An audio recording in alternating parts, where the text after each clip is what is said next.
Minsan po na yan, ibibigay ko po sa inyo yan para may guide po kayo. Yun po yung pampo natin. Para may madala po kayo po, meron kayong reference just in case itanong may nakalimutan kayo. Ano kaya yun? At least makabalikan nyo kaagad. Yan. To identify the suspect. Siyempre, alam niyo natin, sino yung suspect?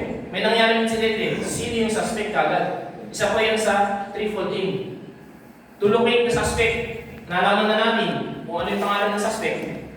Saan siya makikita kung yung suspect ay nakatakas o hindi nahuli. Yun po yung sinasabi nun. Ilolocate natin. Maraming ano para siya sa ganitong lugar kung tama po. Diba? To provide evidence of his guilt. Ngayon, na-identify na natin yung suspect. Nalaman na natin yung lugar. Ang tanong, paano natin siya mapoprosecute? Kailangan natin mag-provide ng evidence. Yung mga evidence ngayon ay napaka-importante. Kaya ito po yung dapat na maituro ninyo doon sa mga taong sa baba. Meron po tayong mag-aaralan dito paano natin mag-preserve yung evidence. Kasi napaka-importante po na sa totoo lang. Napakalaki ng role po ng mga tao sa baba. Pagdating sa conduct of investigation ng mga PN ng mga police at other law enforcement agency. Kaya tama po ito, pag-aralan natin, ituro po ninyo sa kanila. Ayan. Ito, meron po kasi tayo tinatawag na 6 cardinal points of investigation. Ito po yung 5 W's and 1 H. Sa amin po, sa PNP, ito rin ang hinahanap namin. Pag po ito ay nakuha na namin lahat, ibig sabihin, okay na yung aming information. Ano po yan? Pag sinabi po natin 6 cardinal points of investigation, 5 W's and 1 H, at 45 W's and po yun. Sino yung suspect? Di ba? Sino yung witness? Sino yung suspect? Yun po yun. Aalamin natin kasi, tinutukoy pa natin dito yung tao. Tao. Ngayon, susunod, ano? What? Ano yung insidente nangyari? Ano yung krimen na nangyari? Yan po yun. Ikatlo, where? Saan nangyari yung insidente? Saan nangyari? Ngayon, when? Kailan? Kailan nangyari yung insidente o yung krimen? Why? Bakit nangyari yun? Ano kaya ang motibo niya? Kaya pala niya pinatay, kaya pala niya sinaksak. May matinding galit pala siya. Kaya pala niya binaril kasi may selos pala siya. Nagseselos, yun ang dahilan. Bakit niya ginawa? Motibo ang pinag-usapan po natin dito. Ngayon, yung how, ang tanong, paano niya ginawa? Ibig sabihin, yun doon niya na isasalaysay yung dahilan kung bakit ginawa at paano ginawa. Ayan, yan po yan. 6 cardinal points of investigation. Sinong involved? Biktima, witness, suspect. What? Anong krimen na nangyari? Anong sinitong nangyari? Nakawan. Di po ba? Pagpatay. Where? Saan nangyari? Eksaktong address. When? Kailan nangyari? On or about, ganito. On June 4, 2025. At around 6 p.m. Yun po yun. Date and time.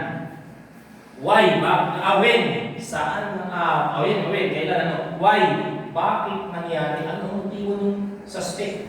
Di po ba? How? Paano nangyari yun? Sasalaysay na natin.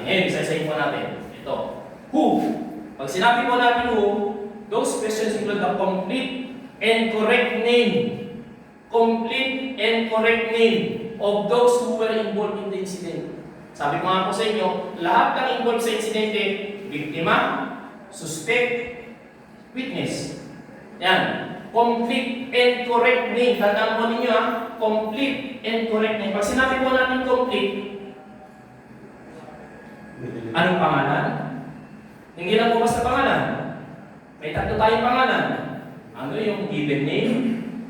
Ano yung middle name? Hindi lang po basta middle initial. Kasi kung minsan dyan po nagkakaroon ng problema middle initial lang. May problema na. Pero pag kinumpleto yung middle initial niya, middle name, magkaiba pala.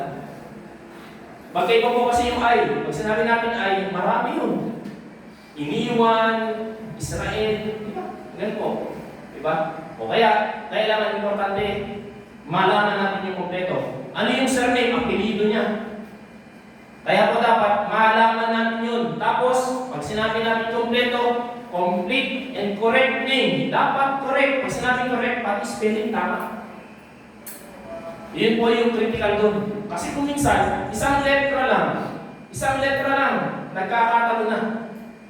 Kaya dapat kompleto.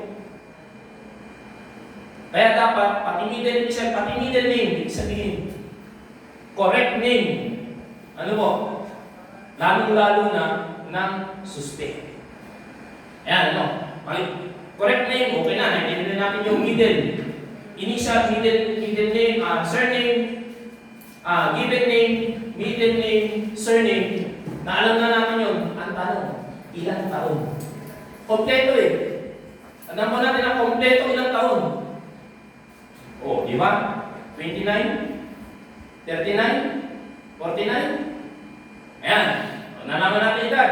Ngayon, ang tanong ulit, babae ba lalaki? O yan. Alamin natin. Babae ba siya? Lalaki. Tandaan mo ninyo, walang tumboy, walang bakla. Male and female lang yan. Di po ba? Pero, pwede nyo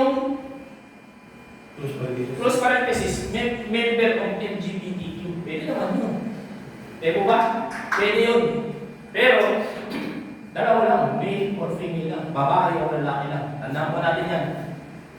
Pwede natin ilagay sa salaysay na lang natin yun. Doon sa how. Di po ba? O yan. Ano yung profesyon? Ano yung trabaho? Alamin natin yung trabaho. Yan, ano? Ano ba trabaho niya? Alamin natin. Ngayon, susunod. Nakita natin, saan nakatira? Complete name. Correct name, complete. Pag di na naman pangalan yan, sinabi ko nga, buong pangalan, kompleto, ilang taon, babae pa lalaki, anong trabaho, saan nakatira, may isa pa. Ano pa po sa palagay niyo? Yung isa pa, na importante. Ako minsan, nakakalimutan natin, pero napaka-importante pala. Lalo-lalo na yung pagdating sa suspect. Ano po isa palagay niyo? Age po. Age. Okay na po, nakakalaman natin yung edad niya kung ilang taon. Ano po sa palagay niyo? Staffing. Ha? Staffing. Oh, yan. Pwede. Tama yun. Either single or married. Tama po yun ha. Tama yun. Meron pa. Palagay niyo. Ito. Maaaring sasabihin ko kung ano. Diba? Ano po sa palagay niyo? Disability siya. Disability. Pwede po yun. Pero pwede na lang po natin ilagay sa narrative o yung how. Di po ba? Ano ba po? Sige. Maliban mo sa status. Date of birth. O, pwede rin po natin alamin yun. Date of birth. Pwede rin po. Ano doon sa edad niya? Opo. Pwede po yun. Actually, sa report writing po namin, sa SMS, nilalagay talaga namin yung date of birth. Para sure, yung edad. Ano, kung alam po natin yung age, date of birth niya. Eh, pag suspect po yan, ipapakita interrogation na natin yan. Eh, anyway, sa amin po yun. Yun, aalamin na po namin yun. Ano ba po sa palagay niyo?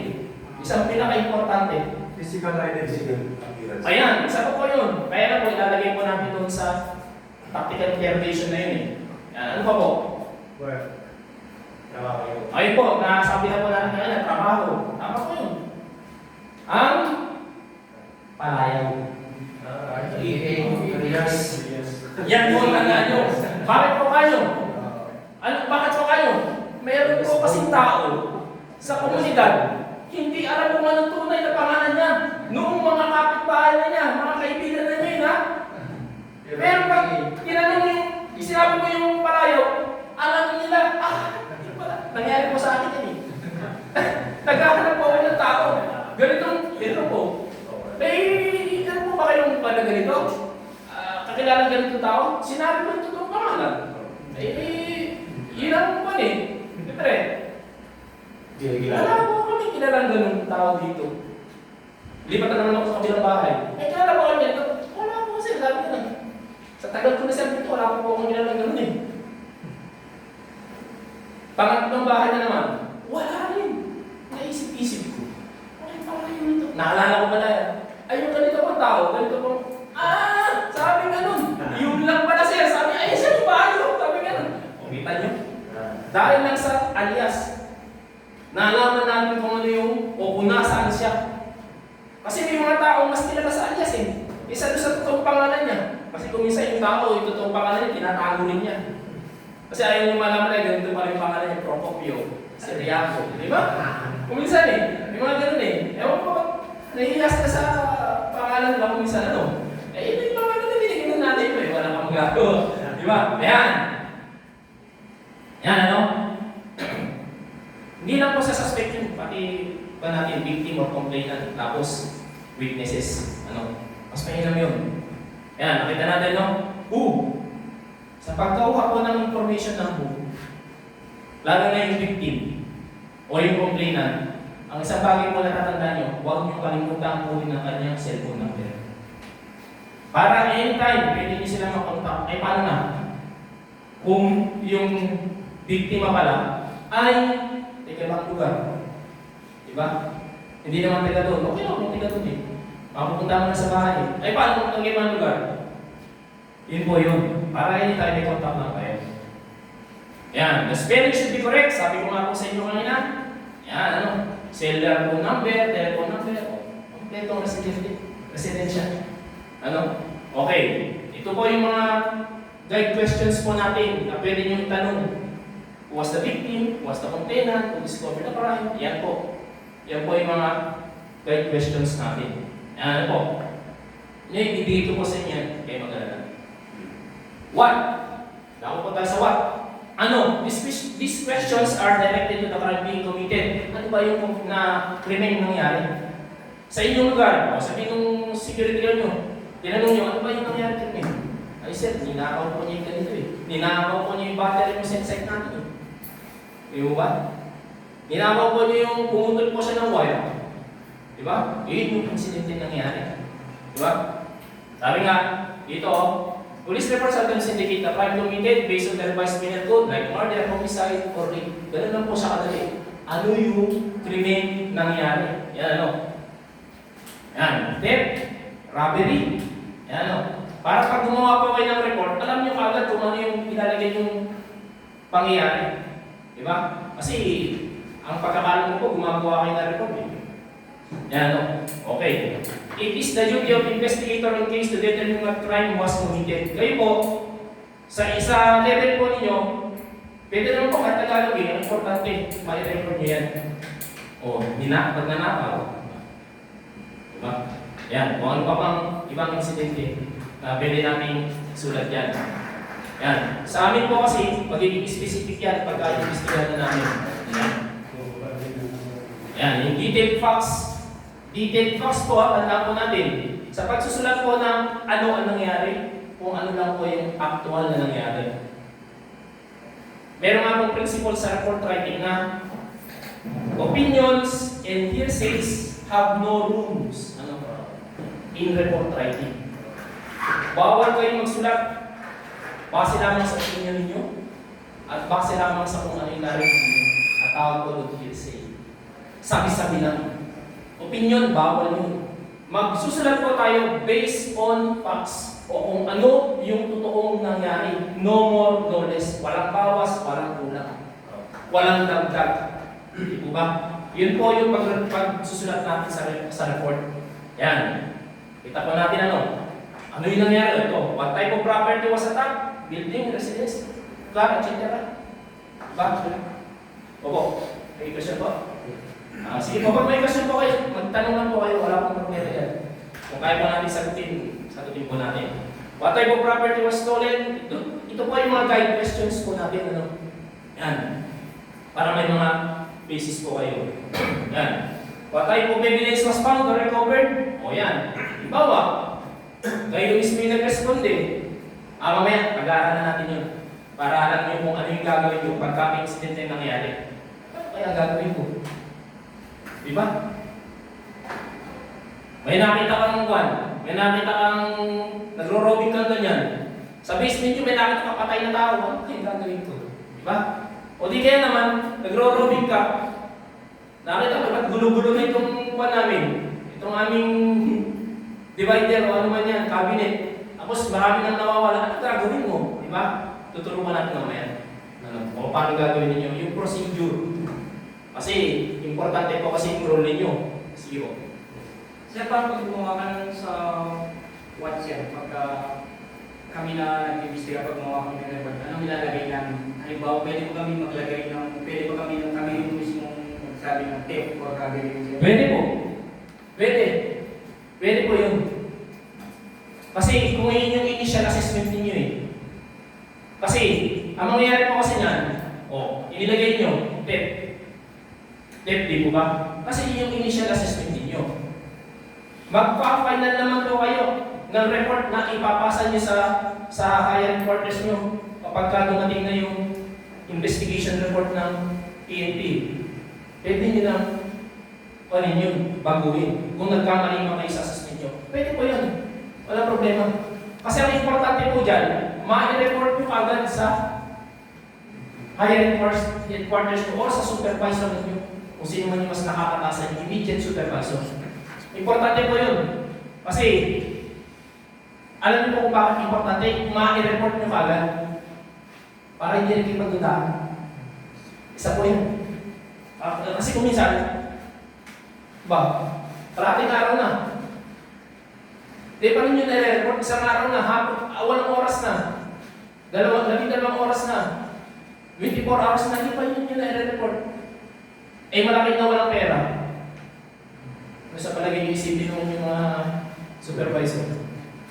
Di ba? Ayun po, kaya kailangan ma-report nyo agad. Kahit hindi pa dumadating yung report galing na investigation ng PNP, kahit hindi pa, i-report nyo na agad. Kasi, yun yung initial assessment nyo eh. Kayo mismo yun, nag-iimbestiga doon. Di ba? Kayo yun nandun. Or kayo yung first responder ang tawag nyo kasi doon. Kayo yung kauna-una tao na pumunta doon sa insidente. Sa lugar ng insidente. Ayun, pag-aaralan po natin kung ano dapat nang gawin. Amen. Pag kayo yung kauna-una rumisponde doon. As supervisor siguro or as security guard. Para maituro din po ninyo. Ayan. Yan po yung mga kompo natin. Guide questions. Where? Pag pinag-usapan po natin ng where, address lang po yan. Address. Exact address. Tandaan po natin ang exact address. Kompletong lugar. Yan po. Yan. In the master's bedroom of a two-story brick house located at 69 Rizal Street. O in the second floor of 3-story building located at ganitong lugar, street. Yan, corner ganito. Yan, alam po, kabisado niyo yung mga ganyang paglalagay ng address. Kasi bihasa kayo dyan. Nasa syudad ba naman kayo? Diba? Where was the crime committed? Saan nangyari? Ayan, where was the crime discovered? O saan ba na-discovered? Ayan, where was the entry made? O baka naman napasok mo kayo, nalooban na kayo ng ating bahay. Saan siya pumasok? Diba? Yun po yung mga guide questions natin. Where was the exit made? Saan lumabas? Yung magnanakaw. Ayan, paano siya nakalabas? Anong ginawa niya? O, base sa investigation niyo, makalaman niyo yan. Ayan, ayun. Yan pa po yung gaba. Mga guide questions, pwede nyo po yung maging basehan. Ano po? Dapat tayo, when? Kailan nangyari? Eto! Alam mo bang wala? Isang oras lang ang pagitan, malaking diferensya na. Di ba? Lalo na sa korte. Yung 8 oras na pagitan, 4 na oras na pagitan, malaking diferensya na yan. Kaya dapat po, siguraduhin niyo yung report na ginagawa ninyo. Kompleto, eksakto, base doon sa talagang kung ano nangyari. Facts, ang sinasabi ko natin, facts. O yung katotohanan na pa. When? The questions include the date and time when the felony offenses infraction was committed. Yan, nakita natin. Ano yung mga nakita natin na mga property. Suspect apprehended, meron ba? Yan. Ngayon, when was the crime committed? Kailan ba nangyari yung krimen. Diba? Yan po yung isa sa usual question natin pagdating sa when. When it was discovered? Kailan ba na-discover? Kaya, mamaya po, alamin natin, kung kayo first responder, ano po yung mga kagamitan na dapat meron kayo? Napaka-importante po niyan. Lalo-lalo na po sa mga duty natin na guard. Kaya dapat ma-remind nyo sila palagi kasi sa totohanan na po nasa kanilang buhay ng investigasyon. Pag nagkamali sila, sira na ang investigasyon. Doon pa lang sira na. Kaya, i-emphasize po natin yung mamaya. And when did they report the crime? Yan po yung mga guide questions natin. Okay, yan pa po yung iba. Dapat tayo sa why. Bakit po nangyari yung krimen? Di ba? Ano bang dahilan? Pambira, nagiinuman lang kayo, masaya-saya nyo eh. Di ba? Maya-maya, nagsaksakan na, may namatay na. Hirap po yan. O, pagdating sa investigasyon, nagtatalo lang pala sila kay Pacquiao. Anak na naman. Sino mas magaling? Si Juan Manuel Marquez ba? O si Pacquiao? Dalong doon. Magkaibigang, sabi, magkaibigang dikit. Sabi nga, pambira na dahil doon, namatay ang isa. Di ba? Sina? Eh, yung matindi nga dyan eh, dahil lang sa kantang Mayumi, eh, namatay yung isa eh. Abay, isinaksak pa na niya yung bigla niya sa kanay sa video okay. Eh, nagiinuman na eh. Eh, kakantahin na niya yung Mayumi. Abay, mayroong gusto noon. Favorite song daw pa kanya. Pilit niyang inaagaw na yung May. Pambira, anong nag-aagaw na May? Nagkasaksakan na. Di ba? Tingnan niyo. Ilang ang dahilan dahil sa kantang Mayumi. Di ba ano? Dahil lang kay Pacquiao, walang iya Pacquiao. May namatay pa dahil lang sa'yo. Di ba? Yun yung sinasabi natin. Bakit siya nangyari? Alamin natin yung dahilan, root cause, motibo. Motibo. Di ba? Bakit niya sinaksak? Wala, may matinding galit pala. Di ba? Ano? Ayan. Maaaring nagsi-selos pala siya ngayon. Mahirap po dito eh. Marami na namatay dahil sa selos. Di ba? Babae, tulog. Ginarin, parang pagkagising niya, patay na pala siya. Talaga. Di ba? Yan, sabi natin, why was the crime committed? Why were certain tools, weapons used? Ano ba yung ginamit na weapon? Kaya din nalalabas yung investigation ninyo. Gathering of information. Na dapat po kayo alam po natin lahat. Yan. Yan po yung mga guide questions natin sa how naman tayo. Ang tanong ito, papaano nangyari yung krimen? Narrative. Isasalay sa inyo na dyan kung paano nangyari yung krimen. Ano? Sasalay sa inyo na narrative on how the incident happened shall be indicated to show the description of the chronology. Pag sinabi po natin chronology, pag nagsulat kayo ng description o salaysay yung pangyayari, dapat sunod-sunod yung pangyayari. Hindi pwede mag-umpisa ka sa huli, pababa. Sunod-sunod yun, in chronological order. Para yung bumabasa, malinaw sa kanya, nabubuo sa isip niya kung paano nangyari yung insidente. Ganun po yun, hindi pwedeng tama po, hindi po pwedeng iba-iba, pabalik-balik. Sabi mo, at around 10 p.m., nabasa mo ano, sa una. Tapos maya-maya, bumalik ka. At around 9 a.m. po yun. Paano nangyari yun? Iba yung sinasabi natin. Dapat, in chronology. May sinasabi nga natin doon na yung dapat yung lahat ng salaysay mo magkakatugma at magkakasunod. Yan, para mas malinaw sa bumabasa, maintindihan niyo mabuti kung ano yung linalaman ng inyong report. Kasi pag may pagkaikuan yan, iba-iba yung walang chronology, walang pagkakasunod-sunod, wala sa ayos, ang hirap intindihin. Baka ibalik pa sa iyo yung papel eh, yung boss mo eh. Ano ba naman ito? Diba? Tagalog na nga lang, hindi mo pa maayos. Diba? Yan yung problema doon. Yan, okay. The action taken during the initial investigation of the scene shall also be included. Ilalagay nyo. Nung ma-discover mo yung pangyayari, ano ang ginawa? Yung po, ilalagay mo na yun. Ano yung unang-unang mong ginawa? Ayan, kita po natin, no? This shall include weather, o, tingnan nyo ha. Sa how, alamin nyo na. May mga bagay na dapat kayong isulat. Una-una, anong oras kayo dumating? Doon sa pangyayari. Anong oras yun na-discover yung pangyayari? Sulat nyo na. Diba? Noong na-discover nyo yun, ano ba? Umaga ba? Gabi ba? Diba? Ayan. Ngayon, ang tanong, nung na-discover mo siya, yung lugar na pinangyarihan, madilim ba? Maliwanag. Diba? Ay kung sa basement. O, di ngayon, habang po ako ay nagro-rowing sa building, pumunta po ako sa basement. Binuksan ko po ang ilaw. Nang pagbukas ko po ng ilaw, bumuman po sa akin yung katawan ng isang tao nakahandong sa sa lig. O yun. Di mo natin yung kuwan ba? Pagsasalaysay. Diba? Yun yung sinasabi natin. Siyempre, alamin mo, ay isusulat mo na anong oras. Mga humigit kulang, alas 10 ng gabi, habang po ako ay nagro-rowing sa building, pumunta po ako sa basement ng 2nd floor.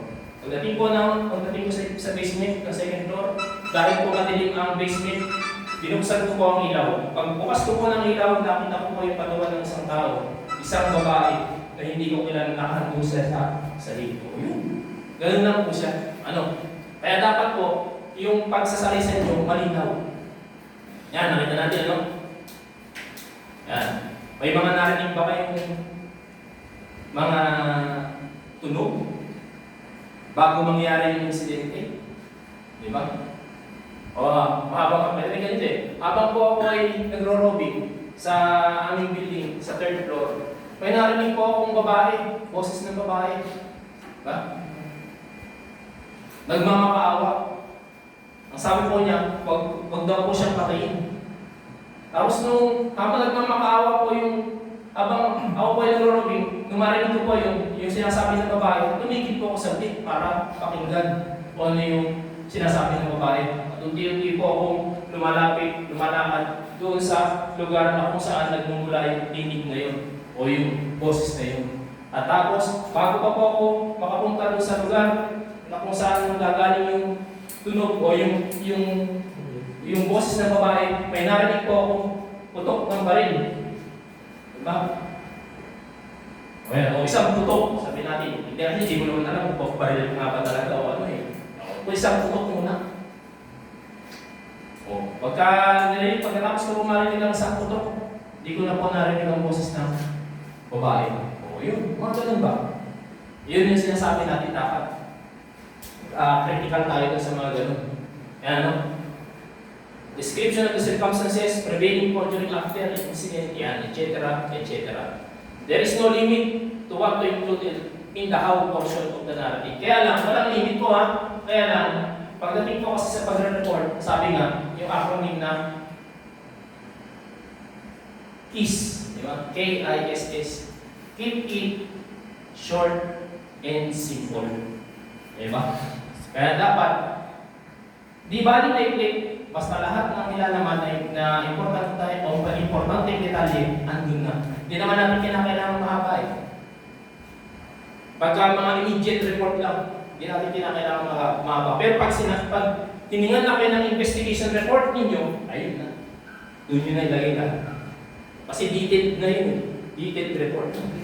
Yun yung tinatawag natin investigation report. Ngayon, kaya ano, part po kasi ng investigation, yung pagdodokumento ng insidente. Part po yan, tandaan nyo. Sa amin po kasi meron kaming police blotter. Ngayon, dahil po kayo ay nasa private agency, dapat meron kayong blotter book. Ano? At yung blotter book po ay napaka-importante yan. Kung team leader man kayo, supervisor man kayo, dapat kayo meron din kayong blotter book sa sarili ninyo. O di kaya i-clear kung saan inilalagay niyo yung daily activities ninyo. At napaka-importante sa part naman ng mga security card mismo. Importante po yan kasi doon nila i-record lahat ng kanilang activities, lahat ng ginawa nila, lahat ng turnover of duties, doon nila ilalagay. Ngayon, pag sinabi natin logbook, sabi, a logbook or blotter book with hardbound cover. Dapat po, pati kasi yung cover niya, para ganito lang, pwede na po yan. Kasi kung wala po kayong yung parang issued from the company. Kung wala, edi na po yan. Basta ang importante may logbook po kayo. Kasi dyan po nag-uumpisa ang lahat. Dyan nag-uumpisa ang lahat. At dyan din nag-uumpisa ang investigation. Sabi nga, pag walang nag-report, walang kaso. Tandaan po yun. Walang nag-report, walang kaso. Pag may nag-report, start na yun. At pag may nag-report ng insidente, automatic record yun. Kaya dapat nag-maintain po yung kayo at saka yung mga security nyo sa baba na sinusupervise ng logbook. Para lahat ng insidente, lahat ng pangyayari, lahat ng ginawa nila, naka-record doon. May oras yun, may date yun, at ano yung nangyari doon. Importante po yan. Sabi nga, the daily registry of all incident reports, official summaries of arrest, and other significant events. Alam mo, in-arrest na sila. Susulat na doon. Kasi ganito po yan. Tandaan nyo ha, sabihin nyo po sa kanila, kapag ka may nahuli sila, na magnanakaw, halimbawa, bago nila ialis sa premises ninyo, nila, dapat naka-blatter ninyo. Sa inyong blatter po o logbook. Huwag nila, o huwag nyo silang papalisin. At i-turn over agad yung nahuli nila sa police station na hindi nila nailagay doon sa blatter book nila. Kasi iba pa po yung sa blatter book ng PNP. Iba pa yun. Kaya importante yan. Sabi ko nga po, lahat, alam nyo, dahil lang sa logbook, kasi safe kayo. Kasi recorded dyan. At hindi po pwedeng dalawang blatter book nyo. Isa lang dapat. Kasi kapag kami dalawa ng blatter book, kahit pang ibig ba na ibig sabihin nun? Baka may tinatago ka na. Di ba? Kasi sa amin yung bawal ng dalawa. Isa lang per station. Hanggang hindi na uubos yun. Yung page nun, hindi papalitan yun. At ito pa po para iwas sa tayo dun sa saan nasabi nilang kalokohang pinagagawa ng mga matitinong nating mga security guard sa baba. Pag nag-entry kayo sa blatter book, siguraduhin nyo walang space. Ano ibig sabihin? Bawal punitin siya. Yes, tama po yun. Sino po sabi mo? Bawal po talaga. Ito papakita ko sa inyo. O di po ba? May space. Pag nag-entry ka dito, ubusin mo yan lahat. Yung linya na yan. Ubusin mo yan. Ubusin mo yung linya na yan. First entry. Sa second entry, huwag kang maglalaktaw ng linya. Huwag niyo kung gagawin nyo na. Huwag kayong maglalaktaw ng linya. Kahit isang linya lang dito, huwag kayong maglalaktaw sa paglalagay na entry ninyo. At tama yung sinasabi ko ng kasama nyo, huwag kayong magpupunit ng page ng inyong logbook. Huwag. Kasi, questionable na yun. Baka kasi meron na tayong itinatago nun. Tama po yun ha. At least aware po pala kayo dun. Bawal magpupunit. Kaya po, as much as possible, yung mga logbook natin, dapat yung pagdidikit, yung pagdidikit dyan, dapat patibayin ninyo. Ang amin nga, ginagawa nga namin sa blatter book namin, tinotornilyohan pa namin yun. Lalagyan namin ng aluminum. Yung aluminum na nakaganon, yung aluminum na ganyan. Totornilyohan namin nilagay yan. Yung pinagdidikitan ng pasigilin. Ayan, ganyan. Yun. Para hindi lang siya matanggal. Kasi alam namin kung gaano ka-importante yun. Kasi pagka mayroong investigation kaso sa akin yun, administrative case kagad sa akin yun. Ayan po each officer maintain an official blatter book where all types of operational and recovery dispatches shall be recorded. Sabi ko nga sa inyo, lahat ng ginagawa ng inyong tao, lalo na yung security guard, dapat nakalagay sa logbook or blatter book ninyo sa inyong kumpanya o sa lugar kung saan siya naka-dispatch, di ba? O nag-duty. Yan. Ngayon, ito na yung sinasabi ko sa inyo. May mga insidente na, di ba, tayo talaga yung unang nag-responde eh. Lalo na kapag within the vicinity ng ating opisina. Kapag may insidente, sabi ng isang empleyado, Officer, sabi nyo nun. Sir, sabi nyo nun. Meron pong babae po na nakita ko doon, nakahandusay. Duguan. Di po namin alam kung patay na o hindi. Kapag ka po kayo ang unang responde, ang tawag po sa inyo yan ay first responder. Kayo yung kaunaan ng responde doon. An officer who is first to arrive at the crime scene to provide initial actions on the information or complaint. Pag kayo yung una, tawag sa inyo first responder. Ngayon ang tanong, Sir, ano ba yung gagawin ko kung ako yung first responder? Ito. Duties of the first responder. Pag may nireport sa inyo, duty kayo na security guard, may nireport sa inyo, sabi, proceed to the place of incident to validate the information or receive. Matik yun. Kapag ka may nireport sa inyo, pumunta kayo. Pumunta kayo para alamin kung totoo ba o hindi yung inireport sa inyo. Kasi kung minsan kasi, may nagpa-prank lang. Punta ka naman kagad. Talaga naman, sige ko ka mapunta ng kagad. From first floor, nasa 10th floor pala, wala palang elevator. Walang elevator sila. Diba? Ikaw naman sa gustong papunta ka agad, siyempre ikaw yung duty security officer eh. Ako talaga naman, paspas. Pagdating sa ako ay talagang luwa yung dila ko eh, diba? Sobrang taas eh. Pagdating pala, sasabihin niya, it's a prank at ako sa military. Diba? May mga ganun eh. Kita mo? May mga ganun. Proceed muna tayo, i-validate natin. Diba? Or, kung hindi man kayo ang naka-duty doon 10th floor, ay may naka-duty pa din pala sa 10th floor.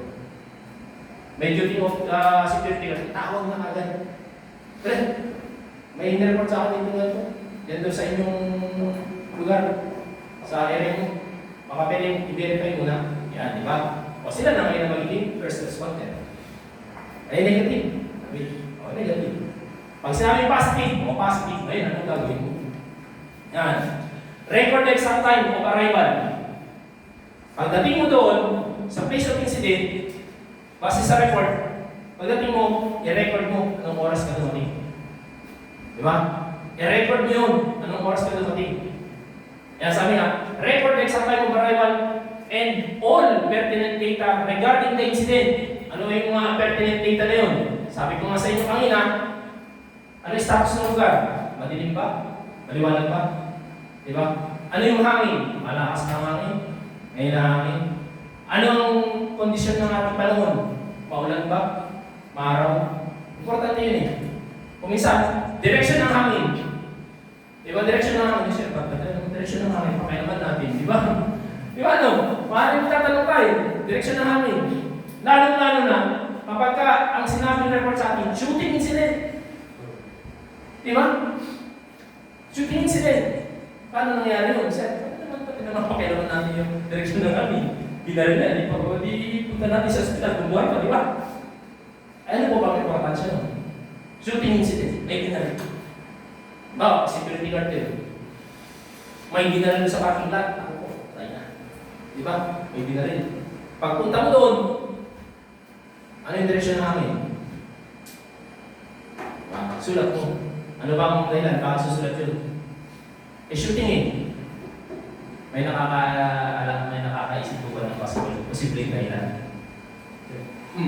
Para malaman mo saan galing yung bumaril sa pwede siguro. Ano pa po? May naisip ko kayong dahilan. Lalo-lalo na kung yung suspect ay arestado. Palagay ko. Pati naman panahon sir eh, pakialaman natin kung umulan ba o ano. Di ba?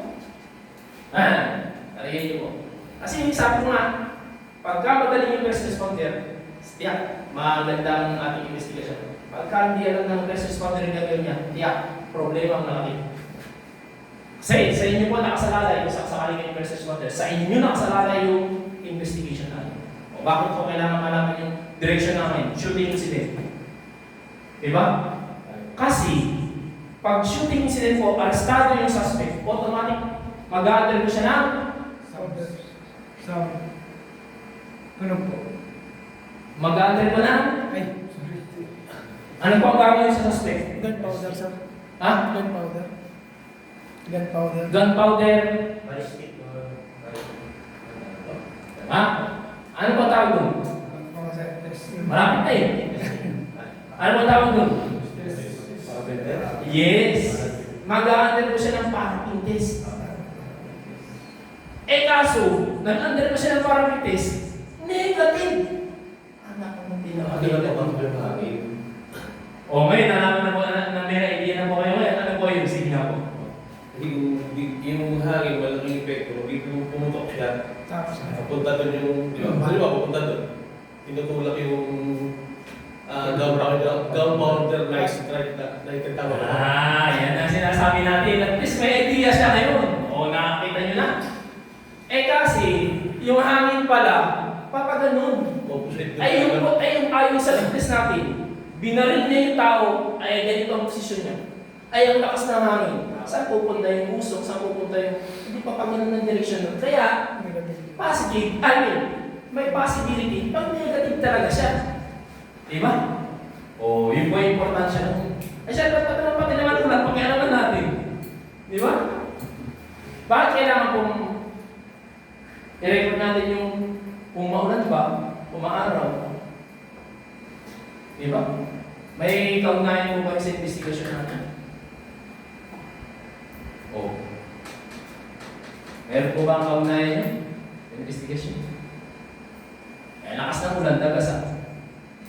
Alam po ba yung word na dagasa? Yes, sir. Parang yung malakas talaga. Maybe na rin. Palagay niyo po. Pwede din sa sir, para ma-identify yung criminal sir.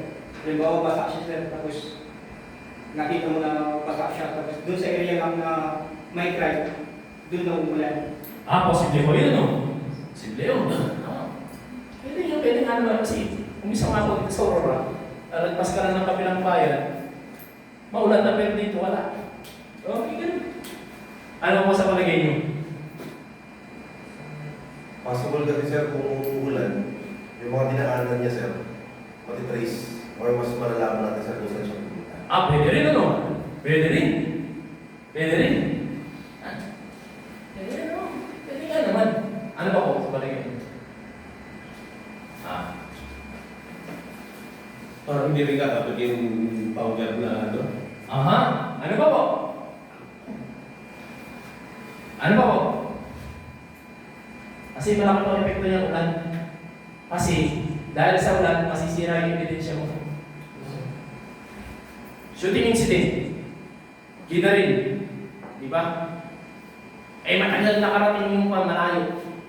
Malayo yung soko. Ay sobrang lakas ng ulan. Kita. Dahil sa sobrang lakas ng ulan, wala na siyang ma-recover na kahit anong... Oo, di ba? Di ba nasira? Yung investigador, malayo eh, nasira. Sa halip na may bakas, nawala yung bakas, sobrang lakas. Tapos di ba, may dugo. May dugo supposedly yung dugo ng mumuo. Di ba? Pag tinanggal mo kasi yung tao, mamumuo yung dugo, minsan umaaraw. Diba dahil yung tao naman halimbawa ay may conscious naman, hindi nila sa ospital. Eh wala na. Kaya na, may maraming dugo umaagos eh, wala na. Wala nang ebidensya. Diba? Hindi na sure kung may Hindi na. Tama po yun. Yan yun po yung tamang term doon. Hindi na na-preserve yung evidence. Bakit? Because of the intervention of the weather or nature. Sinasabi natin. Ayan. Naintindihan niyo po, medyo technical po kasi yun pagdating sa mga ganyan. Pero part po ng investigation. Kaya titignan natin. O yan, no? Record extract and pertinent data. Sinabi po natin pertinent data, kasama na po dyan yung information, other information. Mamaya. Tapos, pagka nalaman nyo na po positive. Positive ha? Yung incidente positive. I-report nyo po agad sa command center niyo. Kung meron kayong command center sa opisina. I-report nyo agad para ma-info agad yung supervisor nyo o head of office. Kasi importante, malaman nila agad yung sabi ko sa inyo, huwag nyo patagalin yung information. Pag nangyari insidente, hanggat maaari, immediately thereafter, importante, mai-inform na agad. Kahit hindi pa complete yung information, i-info nyo na. Sir, po rin po, meron po tayong dito, insidente ng pagnanakaw. Pagtanong niya, kilala niyo ba kung sino suspect? Eh, hindi pa po. Alam niyo ba kung ilan yung nawala? Ay, hindi pa po. Bakit? Ongoing pa po kasi investigation. Okay lang yun. At least, na-inform nyo na sa kagad. Yun, no? Yung sinasabi po natin. Okay, next. Cordon off the area and secure the crime scene or place of incident. Cordon off. Alam niyo po ba ibig sabihin ng cordon? Yes, sir. Ocean. Ayan. Maglalagay kayo ng, tama, ocean line or forest line, di ba? Ano po ang purpose mo? Ano po ang purpose? Para may isolate yung area, sir. Para may isolate yung area. Yan. Para ma-isolate ang area, ano pa? Yun po yung pinakang goal nun. To preserve the integrity of evidence present in the crime scene.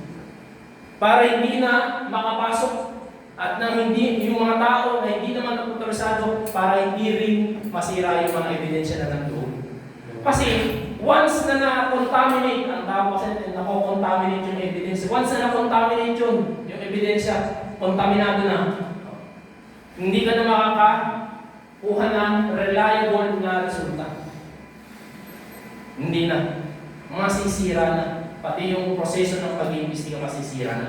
Kaya dapat, i-cordon natin yung area and secure the crime scene for place of incident. Eh, sir, ang tanong, sir, problema ko, wala naman akong ocean line, wala naman akong police line, kung gagawin. Stroke. Sir. Ha? Stroke. Yun. Mag-improvise po tayo. Pwede yung stroke. Ay, sir, wala po kasi yung stroke eh. Ay, doon po sa parking lang. Ay, ang dami na po sa tao. Paano kaya po gagawin mo, sir? Pictures. Picture. Video? Use your phone, sir. Cellphone? Ay, may cellphone nga. Kaya lang, nagka-doon na sila. Ayun na, rin na, Yan, sir. Mga marites. Ay, tama po yun eh. Pero wala po yun eh. Sir, bantayan mo yung area hanggang makadating yung investigator. Paano kaya sa pamantay? Ay, ang dami nila. Mga, sir, mga 30 po katao. Isa lang po ako.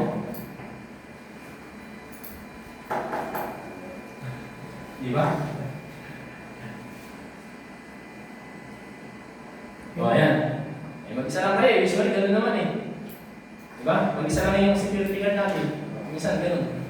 Eh, namin mga marites. Di ba? Eh, alam mo naman yan sila. Video-video pa kami. Video-video. At dito po tayo dito sa hapa. Mayroon po kami nakakita dito. At tapos na. Di ba?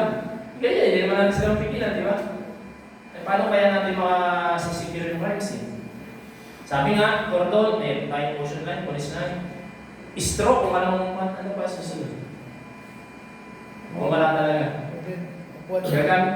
Upuan. Oh, pwede yan. Mabesa. Kung marami. Ay, nasa parang lahat eh. Ay, di ba? Ano po sa paligid? Yan. Ano gawin nyo? Gamitin nyo sila. Yung mga tao nagmamarites. Human Ang body. tawag po doon, yes, eksakto po yun. Ang tawag po namin doon ay human barricade. Pakiusapan nyo sila na hanggang dito lang po kayo. Wala pong lalagpas dyan. Baka po pwedeng harangan nyo na. Pakiusap kayo. Bakit? Meron po kayong otoridad para mahumingi ng tulong sa kanila. Ano? Kasi nasa vicinity nyo yun eh. Kayo po yung security officer doon. Para lang po ma-preserve natin yung crime scene. O di, hanggang dito lang po kayo ha. Baka po pwede pumila na lang po kayo. Pakiusap po na ako. Para lang po, maingatan po natin itong konento. Ang tawag po natin dyan is human barricade. Ayan po ano. Ayan. Kita po natin. Secure natin yung crime scene. Ayan. I-cordon natin. Diba? Next. Check whether the situation still possess an imminent danger and call for backup if necessary. May incident eh. Nakita mo. Shooting incident. Doon mismo sa compound ninyo. Ay nakita mo.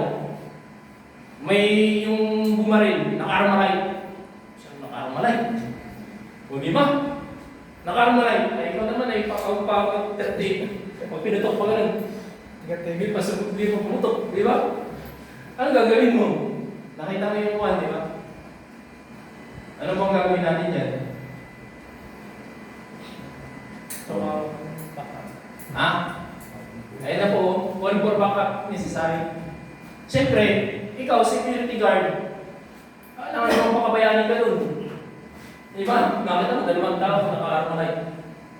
O di ba? Ikaw naman, 30, dahil aahalin na ang bala. Di ba? Kung minsan, 3 lang. Ano?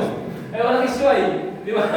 Yung sabi natin, ang una po natin gagawin, secure natin sarili natin. Kahit po kami ganun din ang ginagawa namin, siyempre. Kumbaga dehado Dehado, call for backup. Di po ba? Call for backup. Eh kung nandun naman, nanaksak. Di ba? Nanaksak. Andun pa siya, yung suspect. Di ba? Ano pong gagawin natin? Call for backup pa rin. Kung kaya nyo arrestuin nyo. Sir, di po ba kayo may makakasot pag itaresto namin? Hindi. Bakit? May habang. Ha? Nakasaksak na sir. May habang. Oo, yun nga eh. May ginawa na siyang krimen eh. Pwede tayong maresto. Arestoin namin. Diba, meron nga tayong procedure. Rules on criminal, revised rules on criminal procedure under Rule 113. Diba? Ang tawag natin na ay citizen's arrest. Or yung warrantless arrest. Diba? Sabi dun sa warrantless arrest. If the crime Committed. diba? In his presence, the person to be arrested has committed, is actually committing or is attempting to commit an offense. Diba? Yun yung number 1. Letter A, sabi nga ganun. Ibig sabihin, what in the act, flagrante delicto. Pangalawa, if the crime has been committed and he has probable cause to believe based on personal knowledge of facts and circumstances that the person to be arrested has committed it. Ibig sabihin, kakapangyari pa ng insidente, may hot pursuit tayo. Kakapangyari pa ng pangatlo, sabi nga nun, if the person to be arrested is a prisoner who has escaped from a penal establishment while he is serving final judgment or he is temporarily confined while the case is pending or is on trial, or he has escaped while being transferred from one confinement to another. Diba? Ibig sabihin, preso yun, tumakas. Yun ang kung agad aresto yun. Wala tayong kasalanan doon. Yun yung ating mga karapatan. Ano? Kasi yung iba nagdududa. Nagdadalawang isip kung pwede ba silang maresto. Pwede. Ay lalo pa yun, nakita nyo mismo. Kahit na hindi security card, kahit yung civilian lang na wala nang hindi naman security card, pwede nilang arestoin yun eh. Pero, ang tanong, pagkatapos mong na-aresto, anong gagawin mo? Anong gagawin nyo? Ha?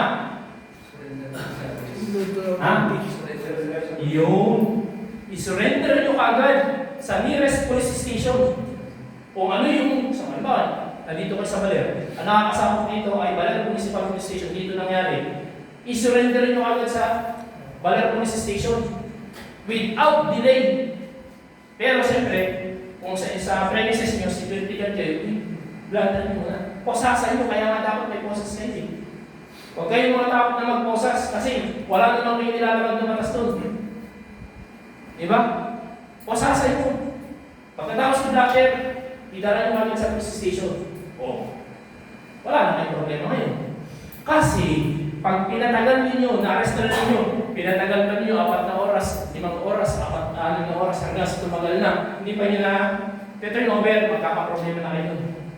Pwede kayong kasuhan ng illegal detention. Yan. Diba? Illegal arrest or possibly illegal detention. Diba? Lalo na hindi nyo naman pinasuhan. Ilang oras na yung masasabi natin na illegal? Ganito po kasi yan.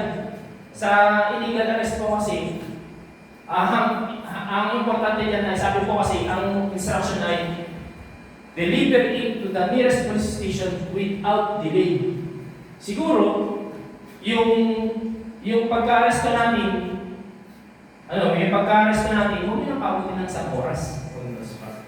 Tama yun. I-record nyo agad tapos punta ka agad sa police station. Yun. O di kaya kung hindi nyo lang kayang ma-record dahil talaga nagmamadali na kayo, okay lang, huwag nyo muna na-record. Diretso nyo sa police station sa kanya na-record pagdali. Ganun yun. Para wag lang tayong ma-illegal arrest. Kasi ang importante doon, maintain na natin sila sa police station para yung kustodiya, wala na sa akin. Wala kayong nilalaban doon. Ba? Huwag nyo lang patagalin. Yun kasi sa amin din kasi gano'n. Ang instruction, deliver it to the nearest police station without delay. Yan yung, yun yung citizen arrest. Oh, What about sa nahuli mo magnanakaw, yung sa premises mo? oh. So, ihuhuli mo muna yan, anday mo muna ng tawag ng police. Pwede rin. Para din. Pwede rin po. Pwede rin namang deliver sa police station yun. Pwede kami itanong agad. Yes, pwede po.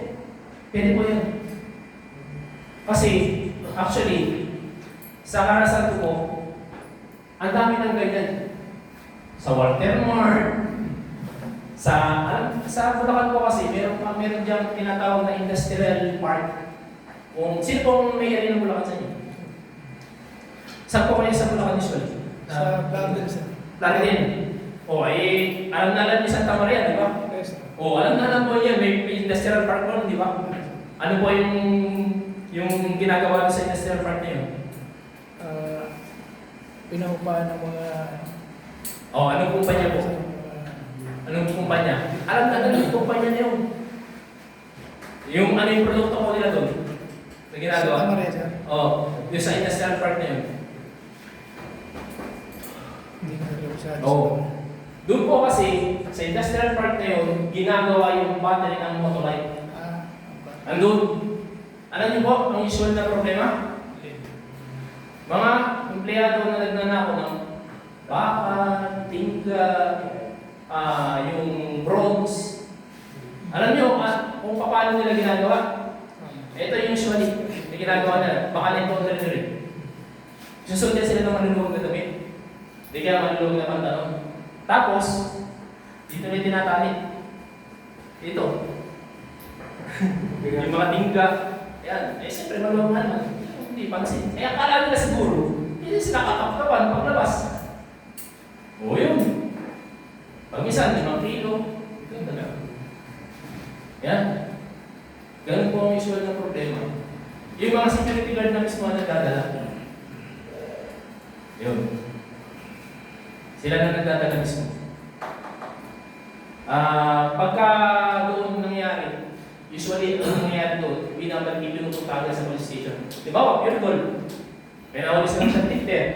Yung ano mismo, security guard na nagdadala doon. Hindi na dinadala yun sa barangay. Diretso all the way to police station. Oo. Ay kayo po, kung gusto niyo dila sa barangay, bahala po kayo. Kasi may isang time na may isang paranyado barangay. Diretso namin sa police, pinabalik yung barangay para ma-record yung mga sa kanila. Ako po kasi, kung ako po ang tatanungin it is my personal opinion. Hindi na po dapat ibinalik ng barangay. Direct na po dapat sa kanila.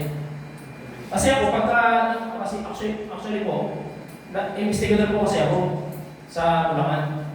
Kapag po ganun, na idinala na mismo ng security guard, wala na po akong choice, kundi tanggapin yun. At hindi ko po inuugali na ipadala pa yun sa barangay. Ay, dinala naman ng security guard sa police station, babalik ko pa ng barangay, huli na na eh. Diba? Ano po niya yun?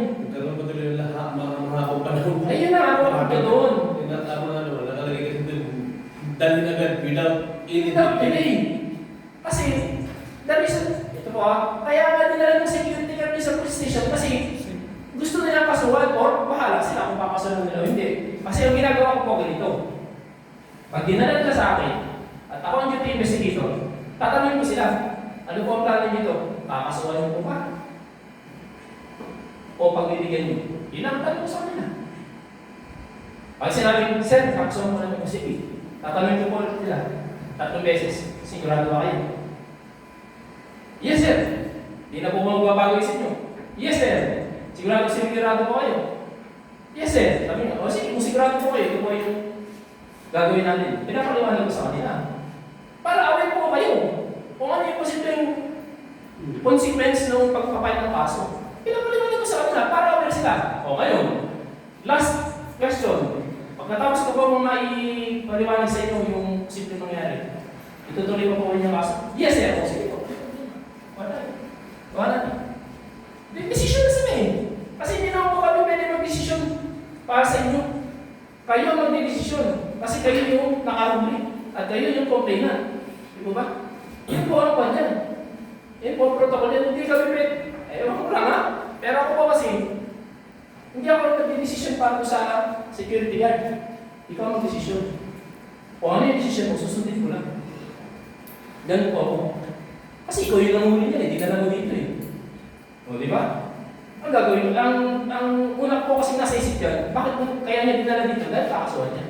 Or, maaaring gusto lang niyang ma-experience sa tao na pagkapalitin na ako, pwede pa lang ako. Pwede, ganun lang. Tapos, pagdating sa station, di pa naman niya kakasuhan, masasakal niya po yun. Yun. Kaya po, pinapaliwanag ko sa kanya yung proseso.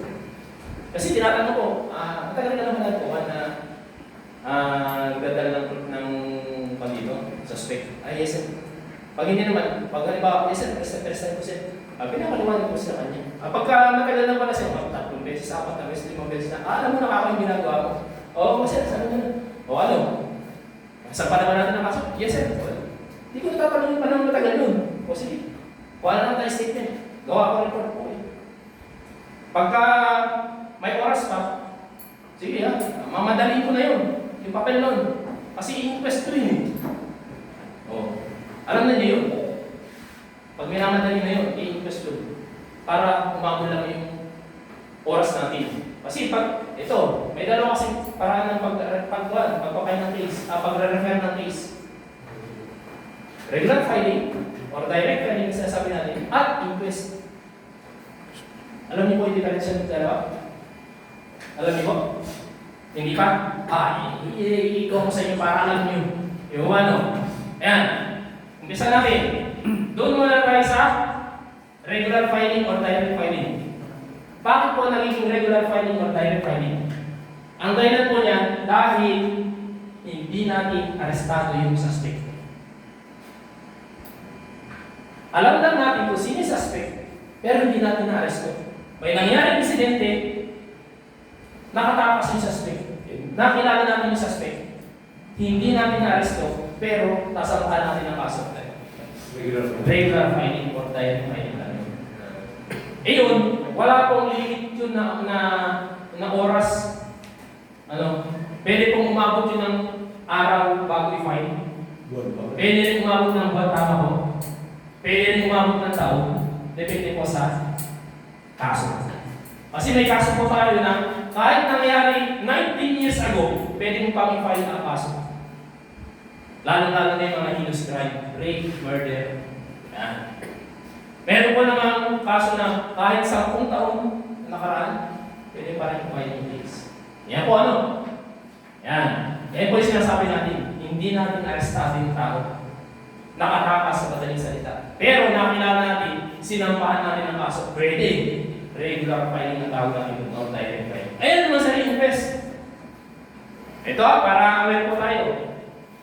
Inquest. Kasi, yung tao, nangyari insidente, nahuli natin yun. Nasa ating kustodiya yung tao. Papailan natin siya ng kaso through inquest proceedings. Yun. Dahil arestado natin siya, papailan natin ng kaso, ang tawag doon ay inquest proceedings. Ang dadaanan niya. Ayun lang po ang pagkakaiba nun. At yung sa inquest proceedings na yun, hindi pwedeng lalagpas ng oras. May itinaktang oras po yan. 12 hours, 18 hours, at 36 hours. Paano magkakaiba sa room? 8 hours, 12 hours, 18 Yung 12 hours, yung mga light offenses lang po yan. Depende po kasi sa kaso yun. Pag mga light offenses, ang penalty na mabababa lang. Mga 30 days imprisonment, mga ganun. Yan lang, mga kapalang yung mga babala nyo. Yung 18 hours, ayan na, ang kaso na po niyan, mga maabot na ng 3 years to 6 months, to 6 years in 1 day, ganyan. Ayan po. Pagka yung 36 hours na, ayan po yung mga mabibigat na kaso na heinous crime na po yun. Kasama na yung drugs. Murder, rape, yan. Basta, huli po yun. Pwede siya. Pero may 8 hours din. Ako po, kung ako kung tatanungin ninyo, kung mababang kaso lang, pag 8 hours, huwag nyo na i-regular finding nyo na lang. Huwag nyo lang i-inquest, hindi huwag i-fine pala. Iwag ninyo i-inquest, huwag nyo lang padaanin sa inquest. Lalo na, after 8 hours nyo lang siya nahuli, huwag na. Kasi lalo na kung nangyayari yung sinitli, tapos hindi naman nyo agad na-aresto, after 8 hours sa kanyo lang siya na-aresto, huwag nyo i-fine. Pag mababang kaso lang, baka problema pa kayo. Pwede naman siyang regular filing for safety purposes. Baka kayo balikan. Yun po yun po yung sa akin. Kasi depende naman sila ma-restuin. Kaya lang, pag-isipan niyo mabuti. Pag-isipan niyo po mabuti. Kasi yung hot pursuit kasi, sa principle ng hot pursuit, pagka mayroon ng interval na mahabang oras, yung ibang piskal hindi tinatanggap. Yung ibang piskal na tinatanggap nila. Pero siguro kung hindi mo kakilala yung piskal, baka hindi niya tanggapin. Baka makasulong ka ba ng illegal arrest. Para sure, kung umabot na ng 8 hours ang oras ng bago niyo siya na-arresto, 12 hours na huwag na. Huwag na. Maliban na kung rape, pwede naman. Up to 12 hours, 18 hours, pwede yun. Pero kung ako tatanungin, pag mapapapakaso lang, huwag na niya tabutin. Pag ano ba? 8 hours sa kanya na lang. I-regular filing na lang. Mas safe pa kayo. Pwede naman siya kasuhan Pati siya na-arresto Di po ba? O yun. Yun po yung suggestion ko sa inyo. Ito po sinasabi ko sa inyo para makaiwas kayo sa problema. Kasi mahirap na yan. Tatrabaho na lang kayo. Magkakaproblema pa kayo. Diba? O yun po yung gusto kong ipa-intindi sa inyo. Yun po O yun po yung direct filing o regular filing at inquest. O ayan Alam niyo na po siguro yung pagkakaiba. Diba ba? Sa regular filing, hindi arrestado yung tao, pero kilala niyo. Identify niyo yung tao. Kailan niyo ng kaso ng tao na regular filing. May nangyari incident na huli yung suspect. Kailan niyo ng kaso, inquest proceedings, matawag inquest. Kaya yan po Identify possible witnesses and conduct a preliminary interview. Kaya po pagka kayong first responder, ang gagawin nyo, habang hindi pa dumadating yung investigador, mag-conduct na kayo ng preliminary interview. Yung sa possible witnesses po natin. Alamin nyo na. Magtanong-tanong kayo, sino po nakakita sa inyo? Yan Pag na-identify nyo na po yung possible witness, kunan nyo na yung state information. Yung mahalagang information. Para pagdating po ng investigador, ipapasa nyo sa kanya yung mga informasyon na nakuha ninyo. Including yung pangalan ng tao, siyempre, huwag nyo makalimutan, cellphone number ng tao. Tapos, kapag naka-identify po kayo ng witness, halimbawa sa opisina nyo lang din naman, siya naka-witness. Ma'am, baka po pwedeng makiusap. Huwag po sana kayong aalis ka agad. Kung okay lang po, hintayin po natin yung investigador na dumating. Kung okay lang po pag hindi siya pumayag, huwag yung pilitin. Huwag yung pilitin. Baka naman makasuhan kayo ng harassment or coercion. Sinasabi natin. Pag sinabi niya, kasi po sir.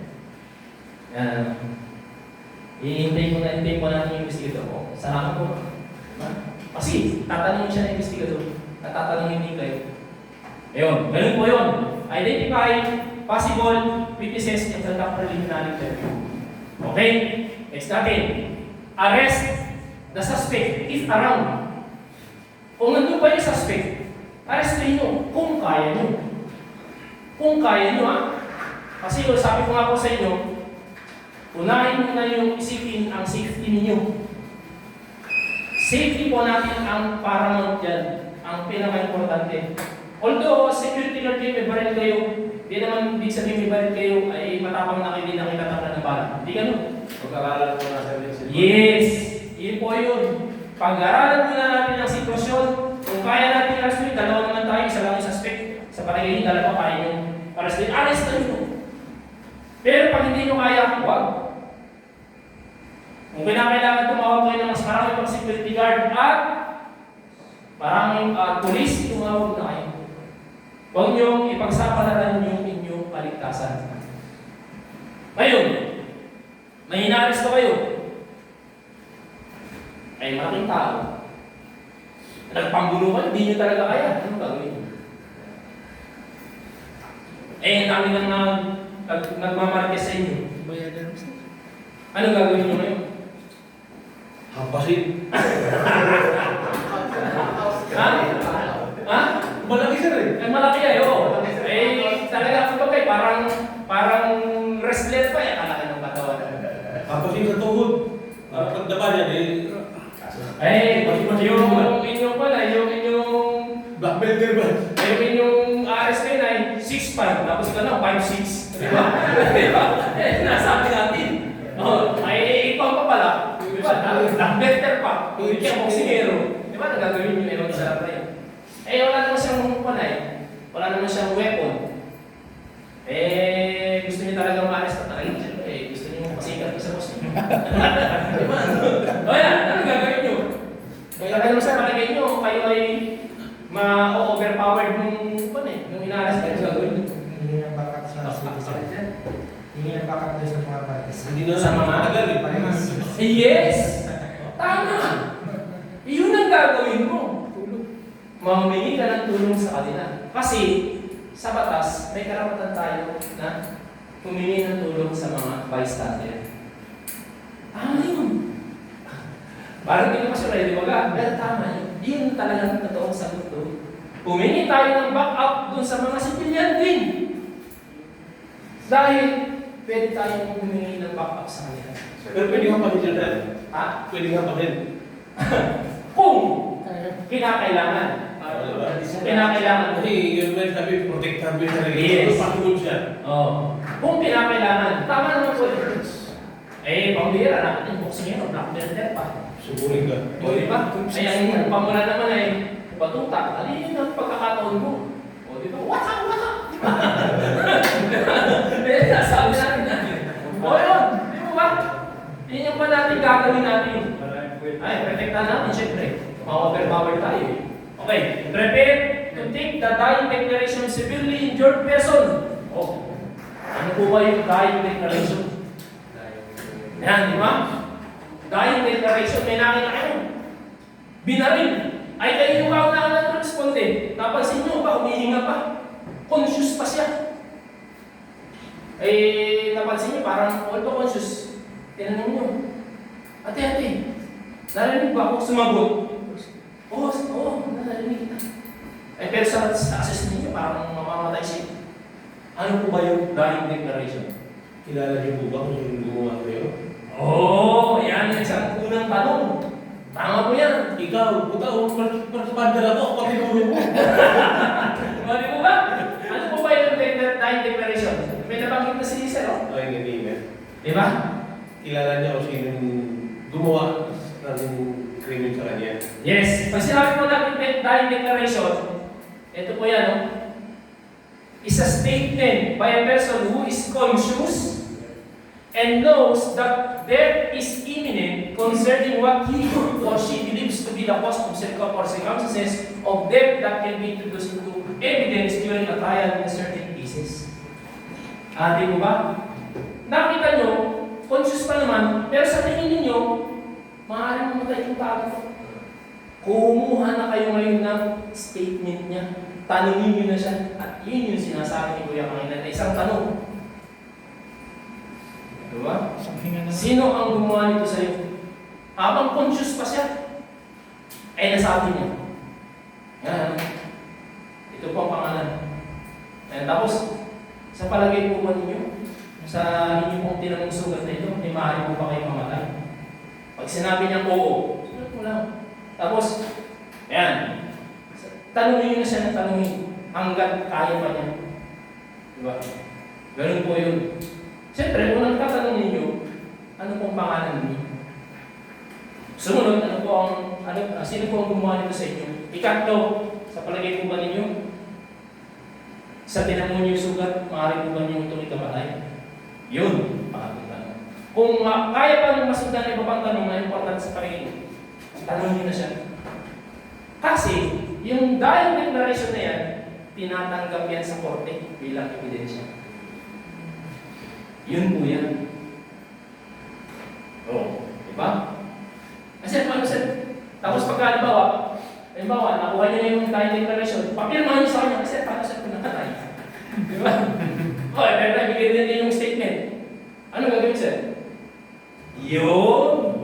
Nagpupul! Di ba? Yun na sabi natin. Hindi na siya makakapirma eh. Parang si Ikig yata at ano, Bigel. Oo. Dugo. O, di ba? Nagpupul. Pero naman siya po eh. Tama. Patay na. Para tayo magagawa, patay na. Hindi mo pwede pa pero hindi pa ka na. Ano ba? Kami pa patay na. Di ba? Eh, nasabi natin. O, yun ha? Evacuate the wounded to the nearest hospital. Ang tanong, sino mag-evacuate? O, di ba? Ay, ito rin responder eh. Kayo yung responder eh. Evacuate. Sino mag-evacuate? Rescuer. Yun, rescuer. Hindi naman ibig sabihin, evacuate ikaw na yun.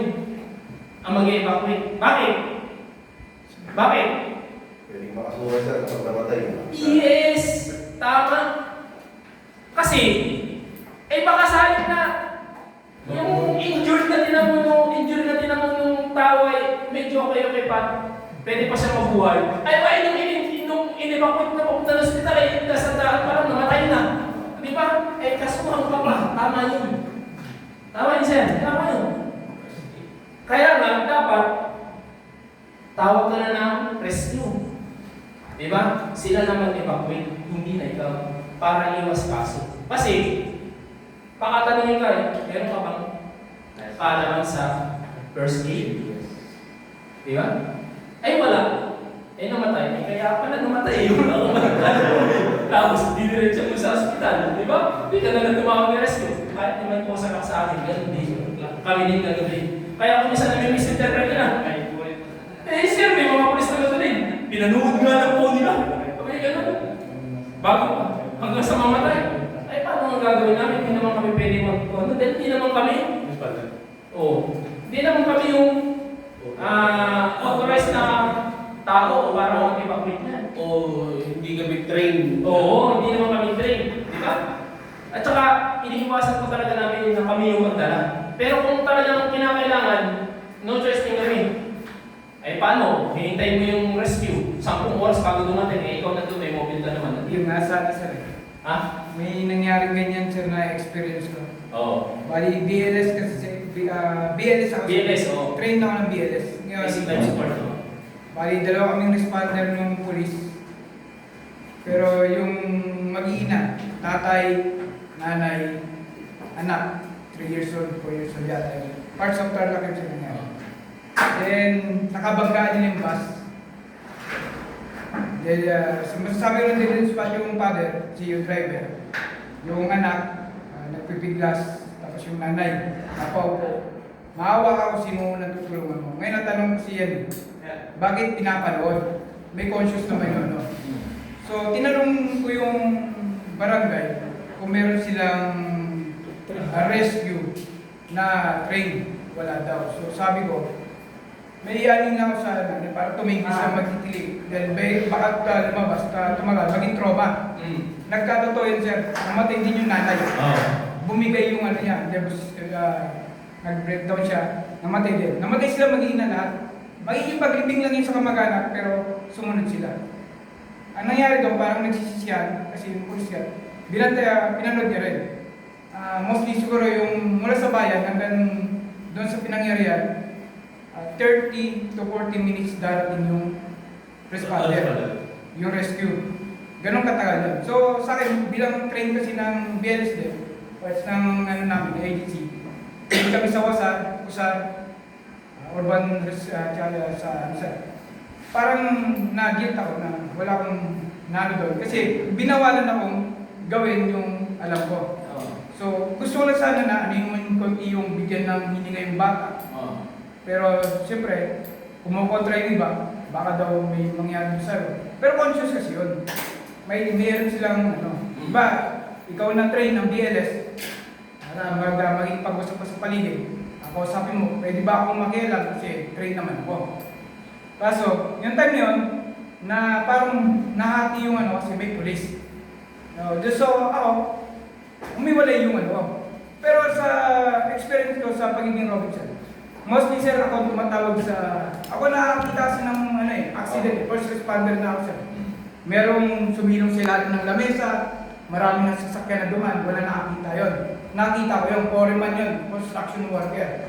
Nagpasalamat yung pamilya sa akin, kasi yan, natulungan ko. Kung tutusin, pwede siyang mamatay na walang ano, dahil nadagalan sila motor. Ganon din nangyari sa isang bukirin yun, bundok. Hindi mo siya